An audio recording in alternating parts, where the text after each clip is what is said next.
Hi, hello, నమస్తే. Welcome to our YouTube channel SSV stories. ఈరోజు మనం చెప్పుకోబోతున్న కథ పల్లెటూరి అమ్మాయి పట్నం అబ్బాయి పార్ట్ 136. కథలోకి వెళ్ళడానికంటే ముందుగా మీలో ఎవరైనా మన ఛానల్ని ఫస్ట్ టైం చూస్తున్నట్టయితే వెంటనే మన ఛానల్ని సబ్స్క్రైబ్ చేసుకోండి. అలానే పక్కనే ఉన్న గంట సింబల్ నొక్కండి, నోటిఫికేషన్స్ త్వరగా వస్తాయి. మీ ఫ్రెండ్స్ అండ్ ఫ్యామిలీకి కూడా మన ఛానల్ గురించి షేర్ చేయండి. కథ వినేసి సైలెంట్గా వెళ్ళిపోకుండా మీకు కథ నచ్చిందో లేదో మీ అభిప్రాయాలు ఏంటో కామెంట్ సెక్షన్లో తెలియచేయడం మాత్రం మర్చిపోకండి. మీరు మన స్టోరీస్ని కామెంట్స్ లైక్స్ ఇస్తూ షేర్ చేస్తూ ఉంటే నేను డైలీ వీడియోస్ పెడతాను. ఓకే, ఇక ఏమాత్రం ఆలస్యం చేయకుండా కథలోకి వెళ్ళిపోదాం.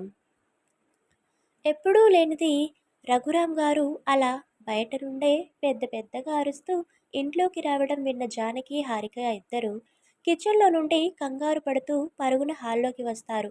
అప్పుడే బుజ్జి కూడా తన గదిలో నుంచి బయటికి వచ్చి, ఏమైంది మావయ్య, ఎప్పుడూ లేనిది అరుస్తూ వస్తున్నారు అంటూ రఘురాం గారి వైపు చూస్తూ, ఏంటి మావయ్య, నీ మొహం వెలిగిపోతుంది, మీ అరుపులు విని నేను ఇంకా ఏదో అయిపోయింది అనుకుంటూ భయపడి వచ్చాను, కానీ ఇక్కడ చూస్తే ఏమో మీ మొహంలో సంతోషం కనిపిస్తుంది. నా కళ్ళు సరిగ్గానే పనిచేస్తున్నాయి కదా, మీరు ఏదో విషయంలో చాలా సంతోషంగా ఉన్నట్టు అనిపిస్తుంది నాకు, అది నిజమా కాదా మావయ్య అని అడిగింది. రఘురాం గారి అరుపులకి హాల్లోకి వచ్చిన జానకి, హారికాలు ఇద్దరూ కూడా ముందు ఏమైందో అని చాలా కంగారు పడ్డారు. కానీ అక్కడికి వచ్చి ఆయన మొహంలో బాధ, కోపం తాలూకు భావాలు కాకుండా బుజ్జి చెప్పినట్టు సంతోషకరమైన భావాలు కనిపించడంతో వాళ్ళ కంగారు ఒకంత తగ్గుముఖం పట్టి, బుజ్జి అడిగిన ప్రశ్నకి ఆయన ఏం సమాధానం చెప్తాడు అన్నట్టుగా ఆయన వంకే చూస్తూ ఉంటారు. రఘురాం గారు బుజ్జి, జానకి, హారిక ముగ్గురు వంక నవ్వుతూ చూస్తూ, నిజమే బుజ్జి, నీ కళ్ళు చాలా బాగా పనిచేస్తున్నాయి. నేనిప్పుడు నిజంగా చాలా అంటే చాలా సంతోషంగా ఉన్నాను. ఇదిగోండి, ముందు మీ ముగ్గురు మీ నోటిని తీపి చేసుకోండి, ఆ తరువాత ఆ గుడ్ న్యూస్ ఏంటో చెప్తాను అంటూ తన చేతిలో ఉన్న స్వీట్ బాక్స్లో నుంచి స్వీట్స్ తీసి తనే స్వయంగా ముగ్గురి నోట్లో పెడతారు. ఆయన మాటల్లో, మొహంలో కొట్టొచ్చినట్టు కనిపిస్తున్న సంతోషం, చేత్తో పెడుతున్న స్వీట్స్ వంక చూసి ఆయన తమతో ఏదో హ్యాపీ న్యూస్ షేర్ చేసుకోవాలి అనుకుంటున్నట్టుగా భావించి ఆయన తినిపించిన స్వీట్ తింటూ జానకి గారు కూడా ఒక స్వీట్ తీసి తన భర్తకి తినిపిస్తూ, అందరూ తినడం పూర్తయిన తరువాత, ఇప్పుడు చెప్పండి, ఆ శుభవార్త ఏంటో, మిమ్మల్ని ఇంత సంతోషానికి గురి చేసిన ఆ గుడ్ న్యూస్ ఏంటో వినాలని మేమందరం చాలా ఎదురు చూస్తున్నాం అంటారు. అవును మావయ్య గారు, మీరు ముందు ఆ విషయం ఏంటో చెప్పండి, మీరు శుభవార్త అని అదేంటో చెప్పకుండా ఇలా ఊరిస్తూ ఉంటే నేను ఎక్కువసేపు ఎదురు చూడలేకపోతున్నాను అంటుంది బుజ్జి అదోలా మొహం పెట్టి. "హహహ, ఇంకా ఎక్కువ ఆలస్యం చేయనులే బుజ్జి, చెప్పేస్తున్నాను అంటూ తన భార్య వైపే చూస్తూ, జాను, మొన్న ఒకసారి నీకు ఈ ఇయర్ బిజినెస్కి రిలేటెడ్ అవార్డ్స్ ఎవరెవరికి వస్తున్నాయో ఇంకొన్ని డేస్లో తెలిసిపోతుంది అని చెప్పాను కదా, గుర్తుందా అని అంటారు. హా, చెప్పారు, మొన్న చెప్పినప్పుడు ఇంకో 1 వీక్లో తెలిసిపోతాయి అన్నారు. ఇంతకీ ఇప్పుడు ఆ విషయం ఎందుకు అడుగుతున్నట్టు అని ఆవిడ అయోమయంగా మొహం పెట్టి అడగగా, "హహహ, ఈ year the youngest business man award మరెవరికో కాదు, మన అబ్బాయి విహాన్కి ఇస్తున్నట్టు ఇందాకే కాల్ చేసి చెప్పారు" అని ఎంతో సంతోషంగా చెప్తారు రఘురాం గారు.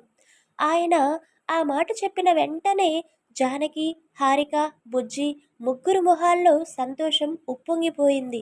ఏవండి, మీరు చెప్తుంది నిజమే కదా, మన విహాన్కి the youngest business man of the year award ఇస్తున్నారా, నిజంగా ఇది చాలా శుభవార్త అండి.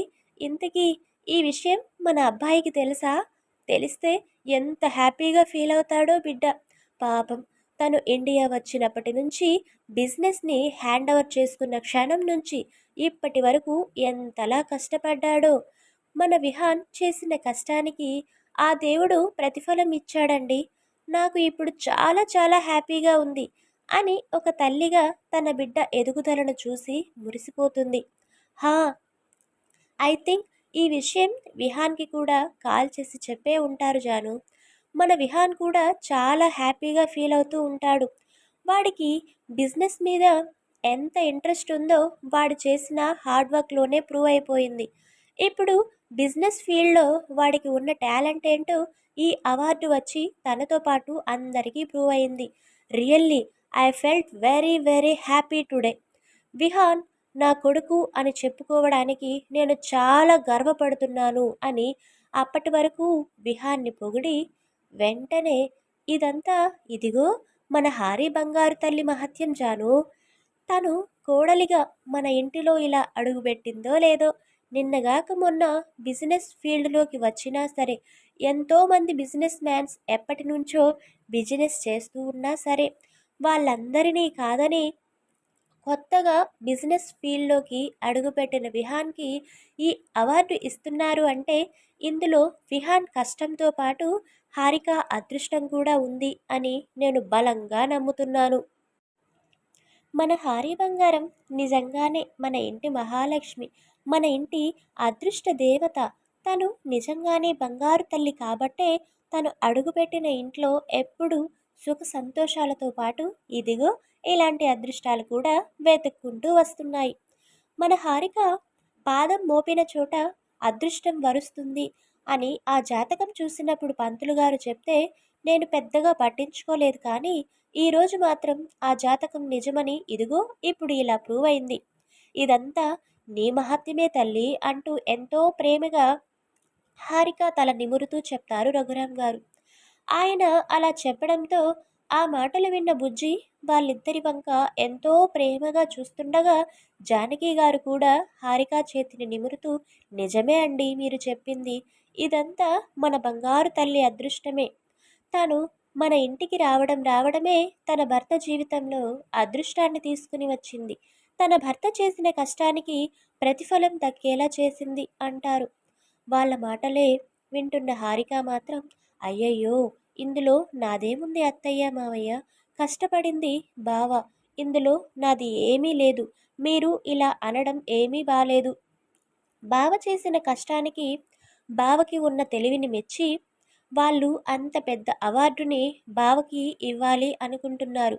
అంతే తప్ప అందులో నా జాతకము, అదృష్టము అంటూ ఏమీ లేదు అని సున్నితంగా ఆ క్రెడిట్స్ అన్నీ తన భర్తకే చెందాలి అన్నట్టు చెప్తుంది. కానీ ఒక 10 నిమిషాల ముందే ఆ గుడ్ న్యూస్ తెలుసుకున్న విహాన్ ఇంట్లో వాళ్ళతో అది షేర్ చేసుకోవాలి అని ఫాస్ట్గా ఇంటికి వచ్చాడు. అతడు వచ్చేలోపే తన తండ్రి ఇంట్లో వాళ్ళకి విషయం చెప్పడం, వాళ్ళు హ్యాపీగా ఫీల్ అవ్వడం చూసి అతను కూడా ఆ హ్యాపీనెస్లో పాలు పంచుకోవాలి అన్నట్టు ముందుకు రాబోతాడు. కానీ ఎప్పుడైతే రఘురాం గారు ఆ అవార్డు రావడానికి మొత్తం కారణం అంతా హారిక, ఆమె అదృష్టం అన్నట్టుగా మాట్లాడడం విన్నాడో అప్పుడే ముందుకు వేస్తున్న అడుగు కాస్త ఆపేసి అక్కడే ఆగిపోతాడు. ఆ మాటలు విహాన్‌కి అసలు ఏమాత్రం నచ్చలేదు.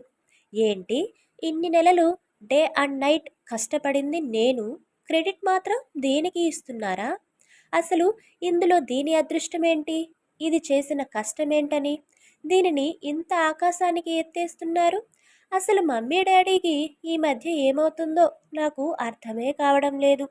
ఈ ఇంట్లో ఏం జరిగినా, నా బిజినెస్‌లో ప్రాఫిట్స్ వచ్చినా, అవార్డ్స్ వచ్చినా దానంతటికీ కారణం ఇది, దీని జాతకం. అంతేనా? అందులో నా ప్రమేయం, నా కష్టం ఏమీ లేదా? ఇలా ఎలా థింక్ చేస్తున్నారు? అసలు అలా ఎలా అనగలుగుతున్నారు? ఛీ! ఇది ఏమంట ఈ ఇంట్లో అడుగుపెట్టిందో కానీ ఈ ఇంట్లో నా వాల్యూ పూర్తిగా తగ్గిపోయింది. అరే 24/7 కష్టపడింది నేనైతే దీన్ని ఆకాశానికి ఎత్తడం ఏంట్రా బాబు. వీళ్ళ మాటలు విన్న తరువాత ఈ అవార్డు నాకు వస్తుంది అన్న హ్యాపీనెస్ కూడా పోయిందిగా అని చిరాగ్గా మొహం పెట్టుకుని ఉంటాడు. అతను అలా చిరాకు పడుతున్న సమయంలో హారిక చిన్నగా గొంతు విప్పి అందులో తన క్రెడిట్ ఏమీ లేదు, తన లక్ ఏమీ లేదు, అంతా బావ కష్టమే అని ఎప్పుడైతే చెప్పిందో అది విన్న అతని మనసులో లావా ఎగిసిపడడం కాస్త తగ్గింది. పోనీలే, ఇది మాట వరసకి అన్నా, మనస్ఫూర్తిగా అన్నా సరే, నిజమైతే దీని నోటితో ఒప్పుకుంది. కనీసం ఇదైనా నా కష్టాన్ని గుర్తించి ఈ క్రెడిట్‌లో దాని ప్రమేయం లేదు అని అదే ఒప్పుకుంది. సంతోషం అనుకుంటాడు చిన్నగా నిట్టూర్చి. వాళ్ళందరూ అలా మాటల్లో ఉండగానే అనుకోకుండా తల తిప్పిన బుజ్జికి డోర్ దగ్గర నిలబడిన విహాన్ కనిపిస్తాడు. అత్తయ్య, మావయ్య, అక్క, అదిగో విహాన్ బావ వచ్చేశాడు. బావా, కంగ్రాచ్యులేషన్స్! మీకు year business man of award ఇవ్వబోతున్నారంట కదా! మాకు చాలా సంతోషంగా ఉంది. ఇంతకీ ఈ విషయం మీకు తెలిసిందా లేదా అని సంతోషంగా నవ్వుతూ అడిగింది. ఆమె మాటలకి నార్మల్గా మొహం పెట్టిన విహాన్ అక్కడి నుండి మెల్లిగా నడిచి ముందుకు వస్తూ, థ్యాంక్ యూ బుజ్జి, నాకు కూడా ఇంతకు ముందే విషయం తెలిసింది. అదే విషయాన్ని మీకు చెప్దామని వస్తున్నాను. ఇంతలో డాడీ మీకు చెబుతున్నారు అని సాధ్యమంత సౌమ్యంగా చెప్తాడు. విహాన్ వాళ్ళ దగ్గరికి రాగానే జానకి, రఘురాం గారు ఇద్దరూ కలిసి అతన్ని హత్తుకుని, congratulations my dear son, we are proud of you అని చాలా గర్వంగా చెప్తారు. ఆ క్షణం అతను వాళ్ళ విషెస్ని మనస్ఫూర్తిగా యాక్సెప్ట్ చేయలేకపోయినా, అంతకుముందు వాళ్ళు హారిక గురించి చెప్పిన మాటలు వదిలేసి థ్యాంక్ యూ మమ్మీ డాడీ అని చిన్న స్మైల్ చేస్తూ చెప్తాడు. "హ్మ్, మొత్తానికి నువ్వు అనుకున్నది చాలా ఎర్లీగా సాధించావు విహాన్. నీకు బిజినెస్ అంటే చాలా ఇంట్రెస్ట్ ఉంది అని తెలుసు, కానీ ఇదిగో ఇంత తక్కువ సమయంలోనే నీ టాలెంట్తో అందరినీ మెప్పించి అవార్డు తీసుకునే అంత రేంజ్కి వెళ్తావు అని మాత్రం ఎక్స్పెక్ట్ చేయలేకపోయాను. బట్ నువ్వు మాత్రం నీ టాలెంట్ని ప్రూవ్ చేసుకోవడంలో ఏమాత్రం వెనగడుగు వేయలేదు. నీ ఎదుగుదల చూస్తుంటే మాకు చాలా చాలా సంతోషంగా ఉంది" అంటూ విహాన్ని మెచ్చుకుంటారు. అంతలో హారిక స్వీట్స్ బాక్స్ని జానకి గారి వైపు పెట్టగా అందులో నుంచి ఒక స్వీట్ని తీసి విహాన్ నోట్లో పెట్టి ఆమె తన సంతోషాన్ని పంచుకుంటారు. విహాన్‌కి అవార్డు వచ్చినందుకు ఫ్యామిలీ మెంబర్స్ అందరూ చాలా సంతోషంగా ఉన్నారు. బట్ ఆ క్రెడిట్స్ అన్నీ హారికకి ఇచ్చి విహాన్ని ఇగోని టచ్ చేశారు.